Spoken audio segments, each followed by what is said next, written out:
Hey everybody, Chad at Turner's Warehouse, and today I'm going to do a video on making metal steampunk blanks. Now, this video, the purpose of this is we had a live stream yesterday, and we had some weird weather and our internet service was a little wacky, so there was several glitches in the live stream. So there's a lot of good information, a lot of good chat and questions, but there were some glitches in the video portion. So if you want to watch that, it's probably worth it, but we wanted to reshoot it and give you all the information here without having to see those glitches if it does bother you. So let's get started, and we're going to do this kind of all over again like we did yesterday.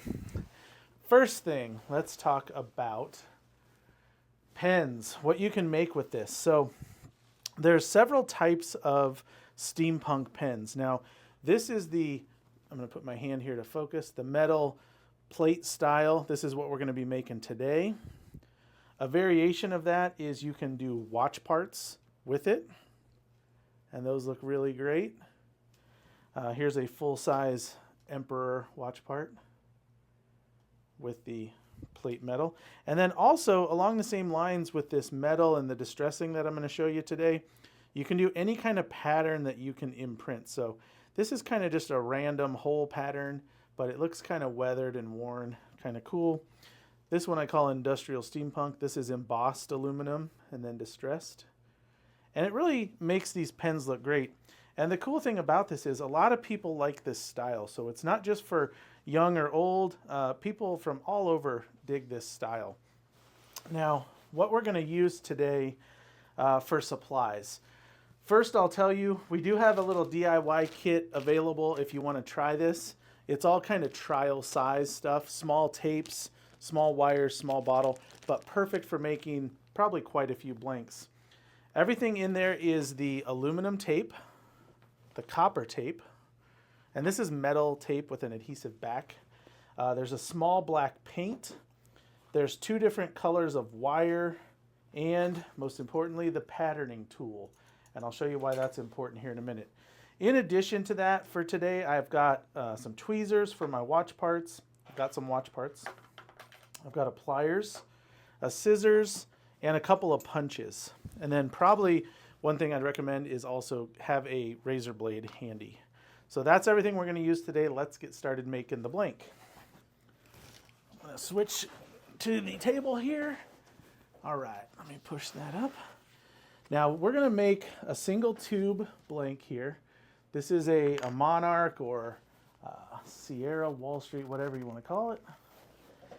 And we're going to do the plate style just like this one. Now what we're going for is a riveted metal look. So it looks like, you know, plates of metal riveted to other pieces of metal. And I kind of thought it looked like a plane. That's how I first started doing these, is I thought it looked cool on the plane wing. And you can recreate that or any other style you want. So the first thing I'm going to do is cut some metal here. And this is a wider tape. This is a 2-inch tape. It is a real aluminum with adhesive back. And what I can do here, I like to cover my tube completely to start. So I'm just going to get it in the ballpark. It doesn't have to be perfect. Now any cutoffs like this I'm going to save because I'm going to reuse those here in just a minute. But the first thing I want to do is put this on my tube. So I'm going to peel back. And I like to kind of fold back the paper to kind of hold it flat. So that way it doesn't stick. This stuff, the aluminum sticks really well. The copper is a little more challenging, and I'll show you that when we get to it. But I'm just going to stick this kind of as square as I can by eye, roll it back. And then I want to put this line down, and I want to kind of use a firm edge. I always use the back of my razor blade. And one, because it's always nearby when I'm doing this, but two, it's a thin, rounded edge, and I can really flatten these out nicely. So I'm just flattening out that seam to where I don't have a big line in my aluminum when I roll it. And I'm going to roll it up here. And then I'm going to do the same thing on this side. So I'm going to take my razor blade, and I'm just going to push down that seam. Now you can still see the seam if you look for it, but this just helps flatten it out and create a little less obvious seam. Then I'm going to take my razor blade and I'm going to trim this. And a nice, sharp, brand new razor blade is the way to go. This one is a well-used razor blade, so it doesn't cut quite as smooth. But you just want to rest it along the tube and kind of just slide it and cut that extra off. And you'll see that little ring, it's kind of wrinkled up now, but what it does is it gives me a nice clean edge, and I always kind of just roll it over like that. And then I've got my starting tube. Now, a question was asked yesterday, why wouldn't you just emboss this piece that I just put on here and roll it on? And you certainly could do that, and it would look fine. But I feel that when I do this and I layer the plates, I feel it looks better and more three-dimensional. So it's less flat, and I think that helps in the look of the blank. Now, we're going to start embossing our pieces. So this was my cutoff, and I'm going to emboss it. This is the embossing tool or patterning tool. And you see these little spikes? This is what we're going to use to create those little rivet holes. There's a variety of these out there for pattern making or sewing. You don't want them too sharp because you don't want to puncture through your aluminum tape or the paper on the back, because it won't look right if there's holes through it. Also, you want to make sure your surface has a little bit of a flex to it, so when you roll this, it imprints into it. If it's super hard, you won't get a good rivet looking hole. I do a lot of my work on a marble piece that I got from a countertop place, and I would never want to roll my stuff on there because it's so hard I wouldn't have any impression in this. But because this wood has a little flex to it, I can roll this on and get a nice line of rivets there. Let's see if I can show that to the camera. All right, looks like it's showing. And then I can do a variety of sizes here. So even though this is a bigger piece, I can put some lines in random places. And you're going to see I'm going to put two lines right next to each other. Come down a little bit. Put two lines, come down a little bit, put two lines, and then I'm going to go off the end.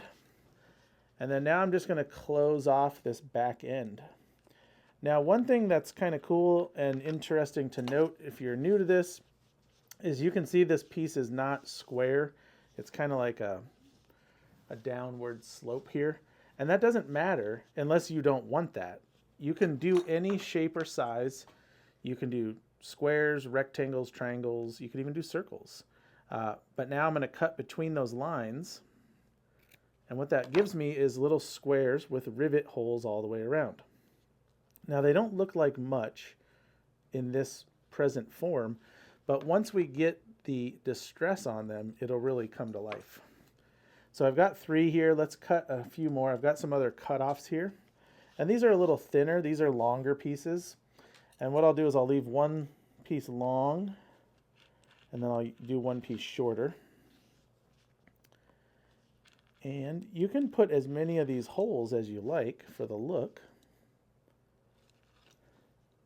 So I'll do one short piece, and then I'll do one long piece, this whole long thing. And this will just give us some stuff to play with here. And I'm just going to cut that between, and I've got 2 separate pieces now. And then we're going to want a little copper. I showed this yesterday on the live stream, but I'll show it again here. So I've got these bags of little squares that I've cut out. Here's copper, and then here's aluminum. And I'm not using those today, obviously, to show you guys, but sometimes you don't feel like doing the whole process, so I might stop and just cut a bunch of squares, because when you start doing this, and if you're doing very many, you'll need a lot of these little squares. So sometimes it'll just be more enjoyable to make a bunch of squares and then do the blanks the next day or later. So that's why I do that. But keep them clean, keep them in baggies that are separated so you don't have a mess. But you can always do that kind of prep work for later on. All right, so now I've got my copper tape. Now this is 1 inch wide. In the kit we include, I think it's 1/2 inch wide. And I actually like that better. I always end up cutting this down anyway, so I'm going to cut it in half. Because I generally don't want as many or as big of copper pieces, and there's 2 reasons. 1, the copper tape is a lot more expensive, and 2, well, there's maybe 3 or 4 reasons. And two, the copper tape never sticks super well. The aluminum tape is awesome. It sticks great. The copper tape is always a little finicky. But generally the look, it's kind of more like the copper is more of the unique look. Now that being said, I've done pens where they're all copper and that looks fine too. But how much or how little of the copper you place in it is up to you. This one's kind of cool because you can see the copper plate behind some of these silver plates that overlap it. And it makes it look, you know, more in depth. But there's quite a bit of copper on here. 1, 2, 3 on that one. 1, 2, 3 on that one. So there's no rhyme or reason. Whatever you like works. I do feel that the more plates I put on, even if they overlap or they stack next to each other, I think the more plates looks better. But you may be going for a specific look, so you want to do what looks good for your project. So let's go ahead and pattern these copper. Now, one thing I do want to be careful of with the copper, whenever you use the tool on this, it tends to bend up the outer edge of the copper and have a lot of little creases. So I'm going to roll this kind of carefully, and I don't want to be right on the very, very edge. I want to be inset just a little bit. And that will help keep it from getting a little flat. Now, I will show you a little trick here in just a sec where we can use our razor blade back again to kind of smooth these out. So with this one strip of copper, I'm going to get like 4 or 5 little squares out of it here. All right, so you can see those embossings. And everywhere there's a double line, I'm going to cut that apart. And that'll be a square. So there's 1, 2, 3, and 4. So I've got 4 little ones and 1 big one. So let's start placing this on here. Now I tend to kind of start with the bigger pieces and go smaller, but that's just me. There's no rhyme or reason. You can certainly do it in any order, and you can put them in any placement. I'm going to go ahead and put this one right in the center, and I'm going to push down one edge, and then I'm going to kind of roll around and push that all the way down. Now, a couple things you'll see, especially when you first start doing this, you'll see the wrinkles in the aluminum. See if we can see that there. So the wrinkles on the top here, we want to get rid of those. So I'm going to again use the back, and I'm just going to gently push on those wrinkles, and you'll see they kind of just lay right down. Now the other thing I'm going to do while I've got my razor blade back here is I'm going to push on the very edge, and that's going to help it stick better. But I don't want to push down on the rivets, so I'm above them right here. I'm showing you, don't push down on the rivets, because you will flatten out those rivets that you made with your tool. And that's kind of the whole point of this, is to have those edges nice and firm. So I'm going to go all the way around. Generally that first side is pretty good, but I'm going to push those down, and that piece looks pretty good. Now, if you had a pattern that you wanted to make over and over, you could just follow the same steps and use the same size pieces, and you could make a pattern. But the beauty of these generally is that they're kind of random. I like the randomness of them, but if you were trying to make them over and over, you certainly could get close. I don't know that you could be perfect. But now this is the copper, and I'm going to do the same thing. I'm going to push down on the edge. I got a lot of wrinkles in this one. Hopefully you guys can see the wrinkles in that. And I'm just going to kind of go between the rivet lines. And I'm calling those little divots rivets. I know they're not really rivets, but the look is what I'm going for. But you can see this is kind of flattening. And I was able to get out most of those wrinkles. Now I do have kind of like a hard hammered look to it, and I'm okay with that. And that's from smoothing this out like this.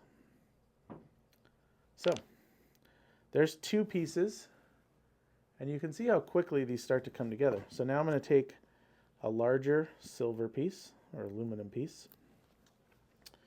I'm going to put it, and I'm going to overlap my big one, but I'm going to go down to the edge, and I'm going to put it right on the edge, so that way it kind of looks like there's riveted metal around the edge. I'm going to come back and fix my little wrinkles. And some pieces have more than others. It's no big deal. All right, that looks pretty good. Let's do another aluminum piece. And my plan today is to go through and make a couple of blanks from start to finish. When normally I might do all of this type of work on a bunch of different blanks, and then I might go back and do the distressing, or I might go through and do all the cutting. So I am doing this start to finish, but find the the pace that works for you as far as how you want to proceed with this, because sometimes doing all of things at once, like cutting all these little squares, sometimes it bugs me, sometimes it doesn't. So sometimes I might need a break from cutting all these little squares, and putting the blank together is a good break. So again, push that copper down. You have to be careful with the copper because a lot of times the corners will stick up. So I'm going to push it down a little extra on the corner.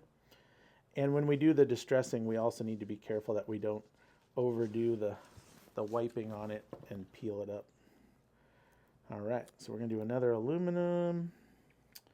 This spot looks like it needs something. All right, that's starting to look really good. So you can see these aluminum squares are kind of stacked up with each other, and they look like plates mounted next to each other. That worked out pretty good.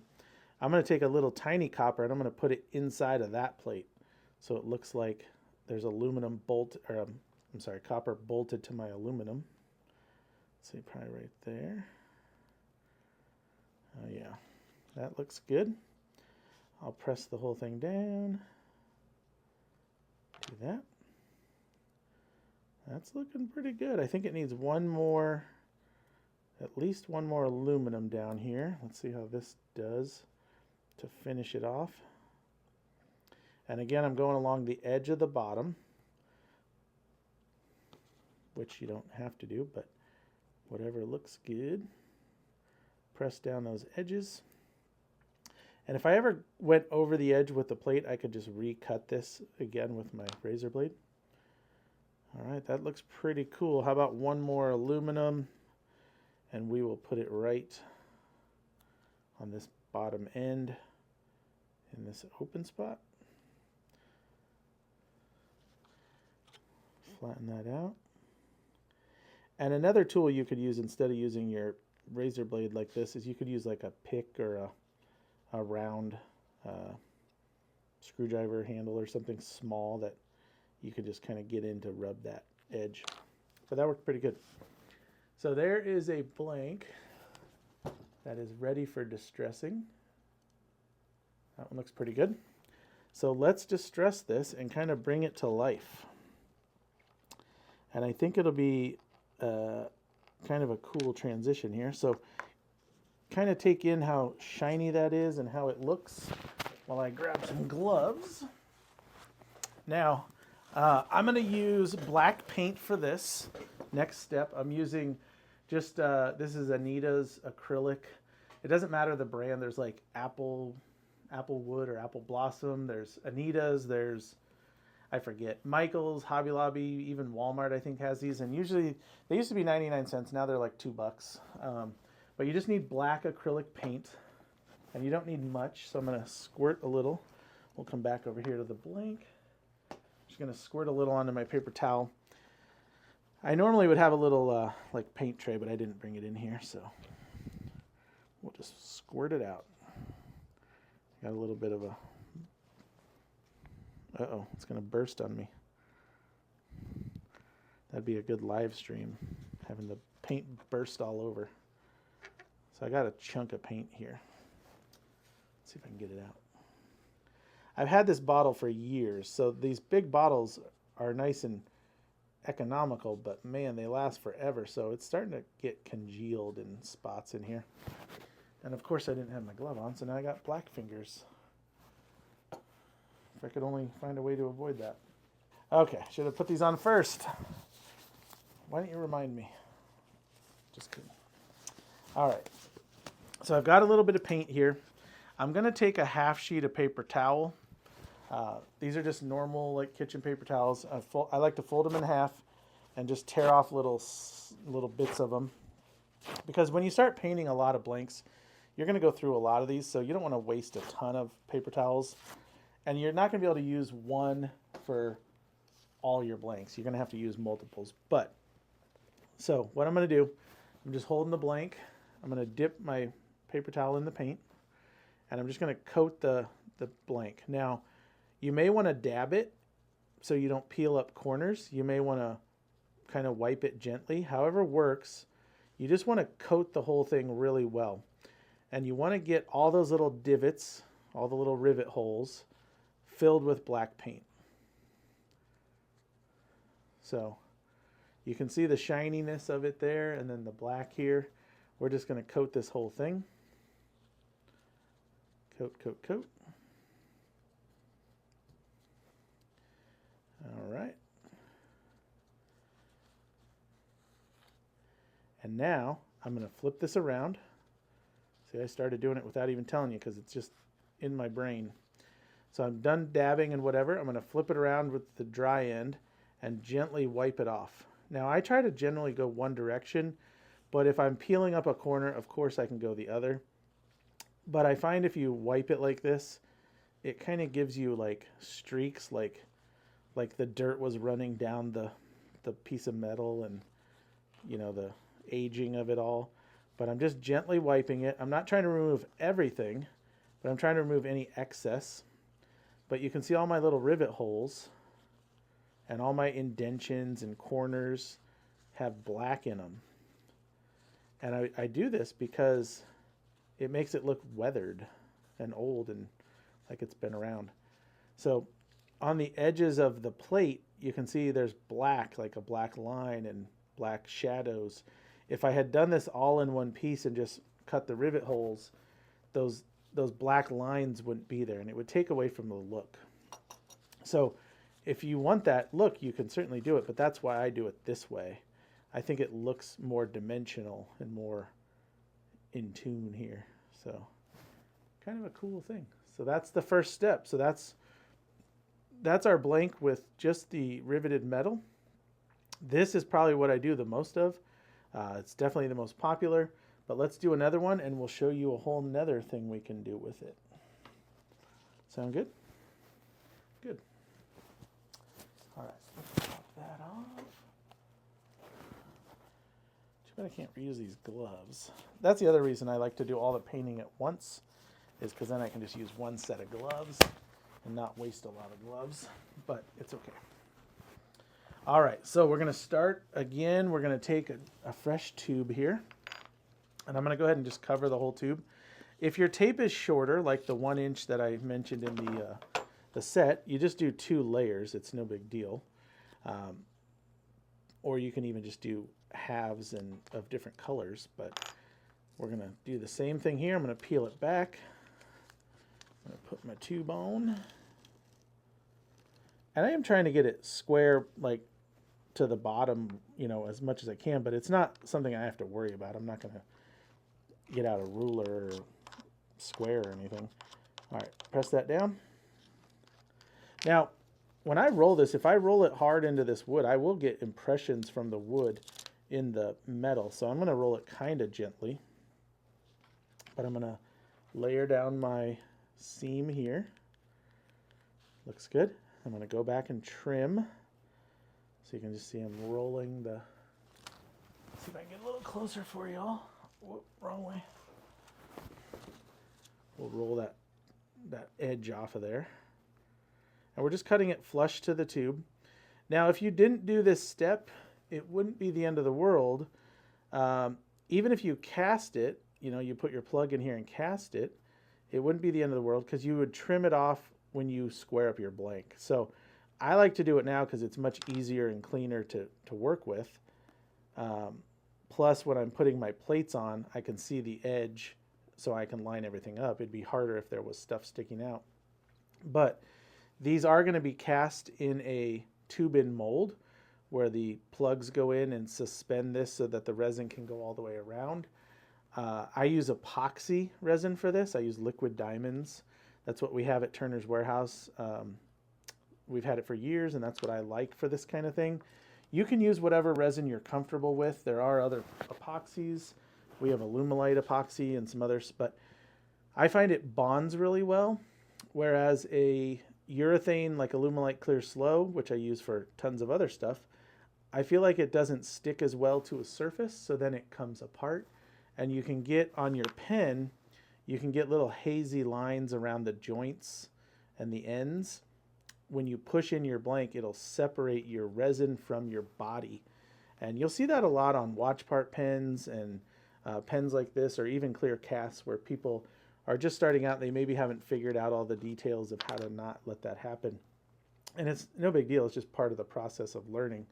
But that's why I do Liquid Diamonds epoxy resin, because I like the way it looks and I like the way it bonds. And it does polish and look amazing when it's done, just like any other resin. It's called Liquid Diamonds, right? Should look like diamonds. Okay, so what I'm gonna do is prep some pieces here. And I'm gonna do squares again. I like the little copper squares. I'll do a couple little slightly bigger squares. And you might be able to see I'm kind of using my finger here to roll the wheel back and forth. I'm starting it in the hole on this side. Now it probably won't line up on the other, but at least if I put it in that first hole, I have one set that's lined up. So I just, out of habit, I do that. So I'm kind of tilting my wheel back and forth with my finger. All right. And there we go. And you can see that there's an impression on the back. Well, maybe you can see, hopefully. There's an impression on the back, but I didn't come through. I didn't tear through it or cut through it, which I don't think looks as good. All right, so we're going to cut these apart. And I'm just trying to cut in the middle of my two lines to make it even. If I ever have extra outside of my little rivet lines, I usually trim it off if it's a lot, because I don't like the way it looks if there's a bunch of extra material past the rivet, and it doesn't make sense for what we're trying to create the look of. Not that these are super functional or make sense, but why not?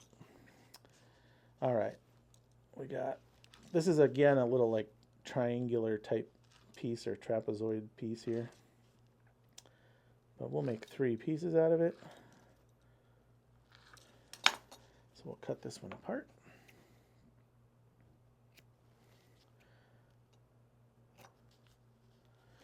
So we did talk a little bit yesterday about if you're on Facebook, check out the Turner's Warehouse turning team. People were already posting some of these that they made, and it's great to like see what other people make. Plus you can share yours and share ideas. So I'm just squaring that up because I didn't want that much of a triangle. Oops, off the screen here. A little too much, but I'm going to go ahead and cut some squares. Now I could punch these first and then cut them, or I could cut them into little squares and then punch them.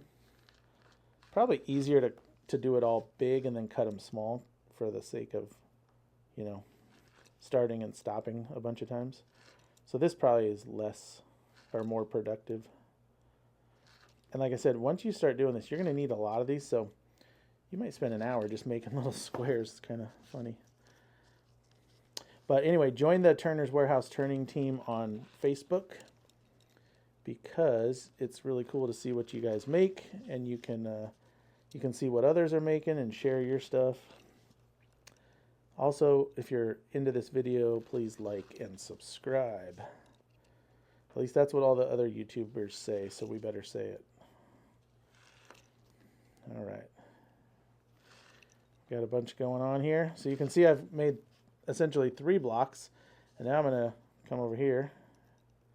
I'm going to split those and make 2. So now I got 6 blocks. So let's cut them. 1, 2. That gives me 3, 4. Or no, wait, that's 1, 2. 3, 4. And 5, 6. All right, this should be enough. Oh, I got one more. Forgot all about this first one I did. This will be more than enough squares for this. But what we can do here, let's do a kind of a cool pattern. So what I'm going to do is This is one I like to do. I just start at the top, and I'm going to put one of these. And now I got a weird little corner here. When I rolled that, I like must have rolled it under. So I'm going to cover it up because why not? So I'm going to do that. So I got one square there. I'm going to take my next square, and I'm going to go right kind of in the middle of it like a stack. See that? I'm going to roll it. And I've got some good wrinkles in there, so let's stop for a sec. Get my edges. Knock my wrinkles down. And you can see I've got like, you know, like stacked like this. And now I'm going to do the next one. So I'll use another big one. Big relative to what's left. And I'm going to kind of go in the center of that one. I'm going to stack it.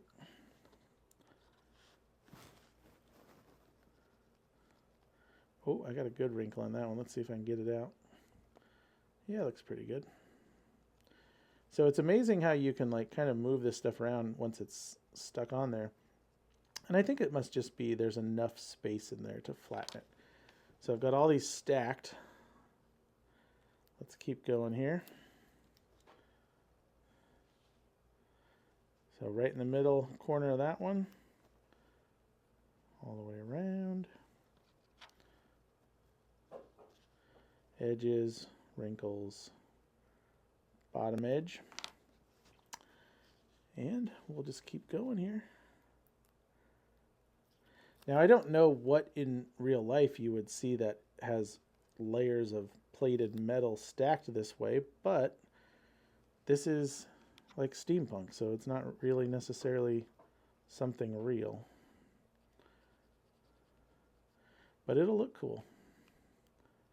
And that's all that matters. So you might not be able to see it as well until we darken it, but it's looking kind of cool. And you can see I'm going through my little squares like crazy here. All right. Now this one I'm going to put in and I'm going to line it up on the bottom. So I'm still pretty much in the center of that last square, but I want to make sure I'm around the edge here. Looks good. Again, don't push too hard with your finger or your whatever you're using to flatten your edges. Don't push on your rivet holes because you will flatten them out. Now let's do copper in these open spots.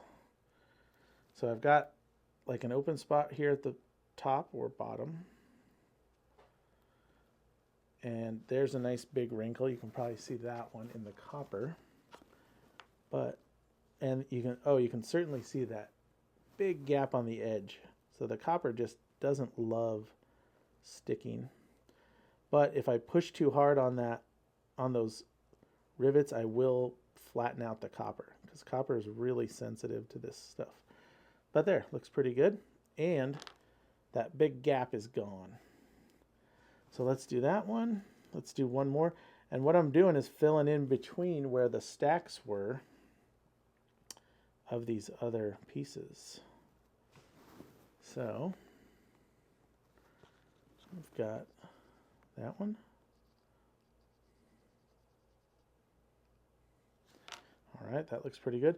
And then I've got one big spot down here in the silver that doesn't have anything. So I think we definitely need at least one. Let's see how that looks.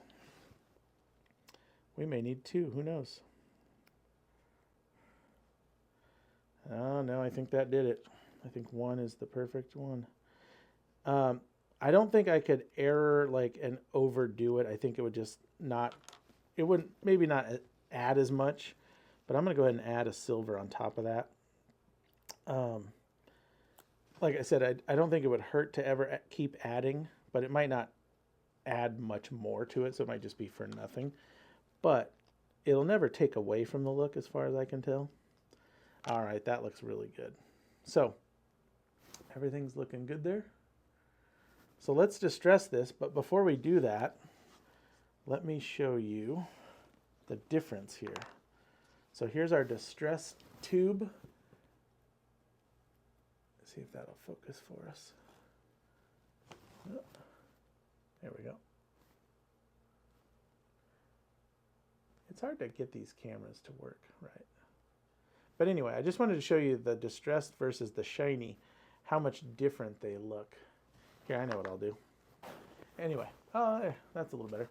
So not distressed, distressed. It just takes away that shine, but it makes it look more real to me. Now, funny thing, one time I was at an art show years ago, and I had made these, and somebody was buying a pen or wanting to buy a pen, and they go, hey, you didn't put a piece here, and it needed a piece here. And I'm like, well, no, it didn't need a piece there because I didn't put one there. And the point is, like, if you make it, wherever you put the pieces is where they go. If somebody else makes it, then they can put the pieces wherever they want. But it kind of is done when you say it's done. So, you know, if you think that there's a piece missing, then put a piece in there. But if you don't, that's kind of where it is. All right, let's distress this up. We're going to go again here. So I'm putting gloves on first before I squirt out my paint. I could have saved my paint, but it was kind of a mess because I was trying to get the clump out. Let's see if I can just dump some out. I think it might be time for a new jar of paint. Look at that clump. It's a goop of paint, but it's wet enough that it'll work for what we're doing here. But that was one glob. All right, now I'm really zoomed in, so I'm going to try to keep it centered for you guys. So again, I'm just touching it, getting paint on my paper towel. I'm going to dab it on. Now, if the paint was too clumpy where I couldn't spread it, obviously I would want to do a little less. Let me back up here. I can keep it in the square. So you can see, I mean, I'm covered in black right there, right? Like it's really gooped on, but that's fine. I don't mind that. You can also let this dry and then kind of like dry rub it off, but I find that to be more difficult, so I don't do that. I rub it off when it's wet. But even like this, it's starting to dry already when I do it. Now, if you're in a humid climate or a cold climate, it might take a little longer, but we're just going to wipe. And you see how much paint comes off? Quite a bit. I'm going to rotate, and I'm just wiping. Now, I got a little too much paint on there, so I'm going to have to either get a clean cloth or flip it around or something. So I'm just going to grab a clean one. See, this direction feels a little smoother than this one, like maybe I'm catching a corner. So I'm going to go whichever direction feels good without ripping up my little pieces. All right. Now, a good question is, how long do you want to wait before you cast these? With these painted only, you could cast these, you know, in a few hours. I would comfortably be able to cast it in a few hours because the paint would be dry here. Now, if you're in a place where paint takes longer to dry, definitely wait longer. It's always better to wait longer than do it too soon and have it get ruined. But there you go. Nice and cool looking blank. Now, we're going to do some adding on here with some wire and some watch parts. And we're going to use UV resin. So anytime we use UV resin, you want to wait at least until the next day or even 2 days. And you want to put it in the sun so that it has time to air out. If you do it too soon, the UV might still be trying to cure a little bit, and then you're going to coat it in epoxy, and it's going to create clouds or cracks or separation or something, and you don't want that. So err on the side of too much than not enough time. But let's do some wire. So what we're going to do on this is we're going to wire wrap one. Now, I've got a couple of different thicknesses of wire. I think we determined yesterday that this thinner stuff is like 20 or 22 gauge.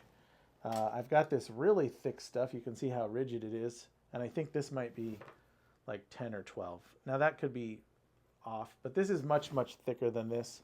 You can use either. Just pay attention to the thickness of the pen that you're making, the wall thickness, because you don't want to have a really thick wire that's going to get hit when you're turning. So just be aware of that when you make it, and you can use whatever wire size works best. Now we're going to make this like a tight little coil. Yesterday I did a little more wide open coil, but today we're going to do a little tighter coil on one end, and then we're just going to have the wire go down the length of the blank. So I'm going to use a punch first, and I've got my open end on one end, and this is going to go off the top of the blank. And I'm going to go down here, and I'm going to wrap it, and I'm going to go a little tighter. So yesterday, I'll show you the blank. That one was a little more spread out, more like a spring. This will be more like a stack of pipe or something next to itself. That's kind of the look we're creating. All right, and then I want to make a nice sharp exit, so I'm going to hold my finger on that coil and just kind of bend it flat as much as I can. So you can see that's kind of the shape we're going for. I can take my pliers and get a little more of a rigid corner on my exit and my entrance, because see, it's kind of more of like a swooping edge, and I might want it a little more bent. And so by doing with the pliers, you can kind of do that. Now I kind of tweaked my coil a little bit, but what I'm going to do is just kind of back this off a tiny bit to where this is big enough for my tube to fit in. And I can kind of push it around a little bit once I'm on there. Boy, I really jacked this one up. The beauty is I can just put it back in on my punch and redo it. The other thing I could do, so you might be asking why I didn't just wrap it around the tube in the first place. That'll work, but if you move your coil at all from where you initially wrap it, you're going to see a lot of indents in the aluminum that you don't want. Now, I have a spare tube here that's the same size, so that'd probably be even better to use. So what I'm going to do is straighten this out, because that did not look good. And we're going to create one little sharp corner, which I think will look better. I'm going to hold it on my tube and start bending it. And this will be better because it'll actually be the size, or right near the size of what I need. So we're going to do that. I'm going to tighten those up a little bit. So I'm just going to scrunch them together and kind of twist them. And then I'll do that same thing on the back end here, and I'll just square that off and make it a little tighter corner. So that looks much better than the first time. So if the first time you do it and it doesn't look good, just redo it. Now I should be able to slide this fairly easily on here. Now I've added all those little plates of metal, so it's not exactly the same size as my tube that I just used, but with a little just convincing, I can roll this on there. That's what my chiropractor always says. He's convincing my back to go back into place. It's very painful. I don't know what that means. All right, so I don't want this in the middle or anything. I kind of want it on one end. So I've got my little tag end here. I'm going to keep pushing it till that comes off the end. But also I want to look at where it's going to line up. I kind of want it in this seam, right, like that. So I just want to wiggle it to there. Oh, that looks good. It kind of looks like it fits the profile of that piece. So what I'm going to do first, normally I might start on this end because that's where all the coils are. But the coils, you may be able to see, are pretty nice and snug to the blank. I don't know how well it's going to show up, but they look pretty good. So I want to hold this piece over here. So I'm going to take and hold the blank with my finger. I'm going to get my UV resin, and I'm going to put a little tiny dot on this end on the wire and the tube, and I'm going to cure it. Now, if you're asking why I didn't do that before I distressed it, it's because if I have a little dot of UV resin on there on the shiny silver and then I put black around it, it's going to stick out like a sore thumb because there's going to be a little clear shiny spot and everybody's going to go, what's that little clear shiny spot? So all I'm doing is putting just barely enough to hold this in place till we cast it. So I'm not necessarily gluing the wire wrap to the tube. That'll kind of hold up on its own. But by putting a little resin on there, especially on these ends, I'm going to do the same thing on this end, it's going to keep it in just the right place for casting. Now, if I wanted to, I could use CA, but I don't use CA because, one, CA doesn't always agree with resins, any resin. Sometimes it'll work, sometimes it won't. I know my UV resin will work excellent with my Liquid Diamonds epoxy, so that's why I use it. And most importantly, I can work with this and finagle this until I'm ready and then cure it. With the CA, I would kind of be at the mercy of when the CA decided to cure. So I'm going to go ahead and cut this. So I just cut it flush. And the bottom is super close, but I can cut that as well. All right, so now I've got my ends glued on. The wire looks good, and the blank is pretty cool. So that's a pretty cool wrap on there, and it went over that copper nice, and it looks kind of good. So that's kind of cool. Now, you don't have to wrap the copper like that in a spiral.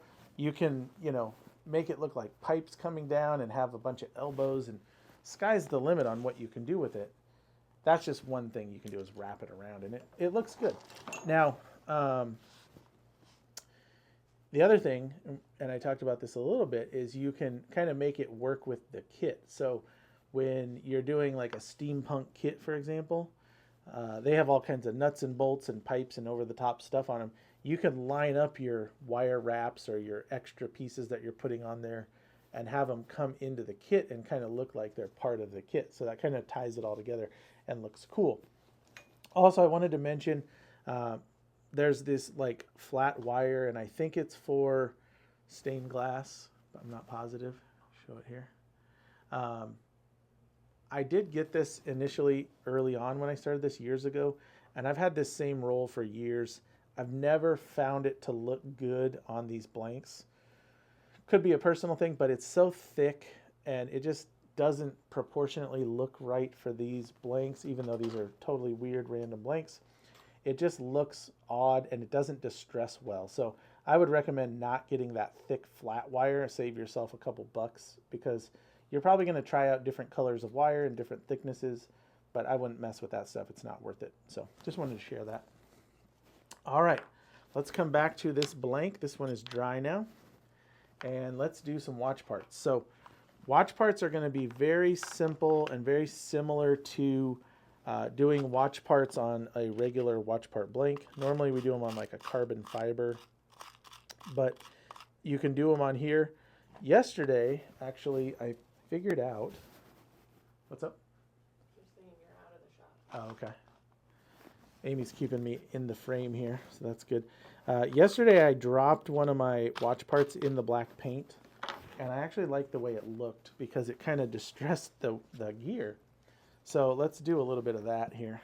If I can get any more black paint out. Oh, whole bunch. Well, it's one big goop. I think it's time for a new black paint. Look at that monster goop of black. All right, that was way too much, just so you know.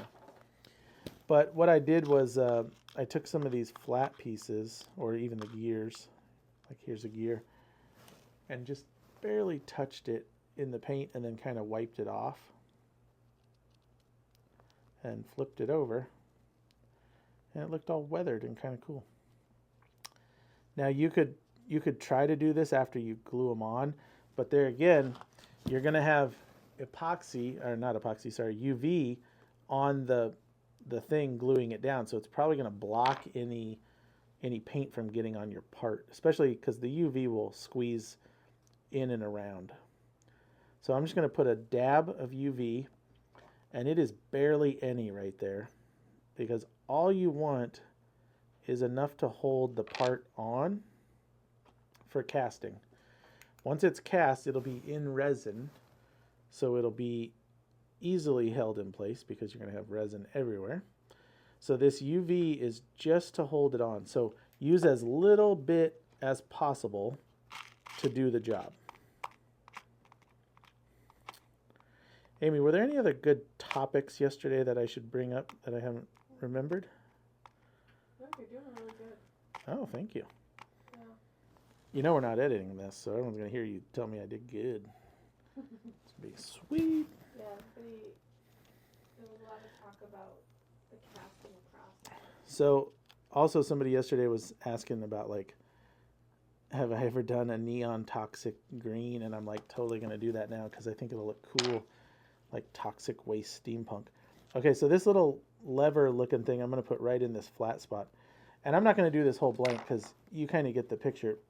With the steampunk though, what I have found is with all these little plates and squares, and I'll show you here in just a sec, they look really cool if you use the little plate or the little square to frame up your part. So like how I put this little gear in that spot, it kind of looks like it's in the little square. Now, do a bunch of gears just laying on top of metal make sense from like a mechanical standpoint? No, not at all. And I always have people who want to point that out to me, like I don't know that, but it's just kind of a fun look, and it's just industrial, having like worn, weathered parts and things. So it's just for fun. But that's how you're going to do the watch parts. You're going to put the UV resin on it just as little bit as you can. Put your part. You want to curve your part just like you do on a regular watch part. If you don't know how to do regular watch parts and you want to learn, we do have videos on that. So check out our other videos and live streams. But this is a pretty simple process. You're not going to use near as many watch parts on this that you would on a carbon fiber tube, just for the sake of, because you're not going to want to cover all your features, because why would you put them in there and then just cover them up? So that's kind of how I do the watch parts. Here's one that has a couple more larger gears so you can kind of see it. But this I would add more. I'd put one in this square and that square and little levers and stuff. And it looks really cool. So casting anything with the UV resin or CA, whatever you're using, give it a couple days to fully cure. With UV, put it in the sun, let it fully cure, and then cast it in whatever resin you choose. If you're going to start off with something you're not sure about, just do a quick sample blank to see how it works in your resin, and make sure you don't get those separations. And don't rush it. Don't cast it and go, oh, it looks good, because in a couple days it might not if the glue starts to separate or gas in there and create pockets. But that's what I would say for casting is if you're not sure, do a test. And even if you use like my recommendations, if you're in a different climate or humidity level, try it out first to make sure that it's going to work, because it might not work exactly the same. The other thing I'd say is pen choice. You can do the flat metal with pretty much any pen. I would say, though, make sure before you do this that you have a way to cast it. So you need to either have a mold that suspends your blank. We have tube-in molds for the most popular stuff, but not every pen kit has a tube-in mold, or some kind of universal mold. And that way you can suspend it and cast it. If you're doing watch parts on top of that, you need to make sure there's plenty of wall width on your the kit you choose for watch parts and the metal. My favorite is probably the Juniors. I love Junior Elements, one of our all metal kits for that. I also do, I still do a lot of Monarchs. They look good. I like the bigger kits like the Emperor and stuff. And you can, you can take a blank that you make like this, and then you can make a, $300, $400, $500 pen in an afternoon. So that's kind of a cool thing. This is a knurl. It works well for these. But thicker walled stuff would be like, well, actually now there's more choices than there used to be when I did a lot of these. The Headwind and the Solano from Beaufort have a nice thick wall, so that'll be a great one. And I haven't done one in these, but I will. We've done Lavesh in watch parts. The Seniors, the Heralds, any of the full-size gents will work, in most of the junior gents. Junior gents, the only thing you got to be careful of is that tapered end where it gets super narrow. So just don't run your parts all the way to the end and you'll be okay. But there again, practice makes perfect. As you do this more, you'll get better at having stuff flatter and tighter, and you won't be sticking up as much. So just keep practicing. I think that is everything that I wanted to cover today. So that's 3 styles of steampunk plate blanks you can make. The just metal, the metal with wire, or the metal with watch parts. You can also do wire and watch parts. So, I mean, sky's the limit. Lots of ideas came up. Like I said, we did the live stream yesterday, so if you want to check that out, you can check out the comments and see what people were saying for ideas. But we do have the starter set available. If you have any questions, let me know. And be sure and like and subscribe for this video.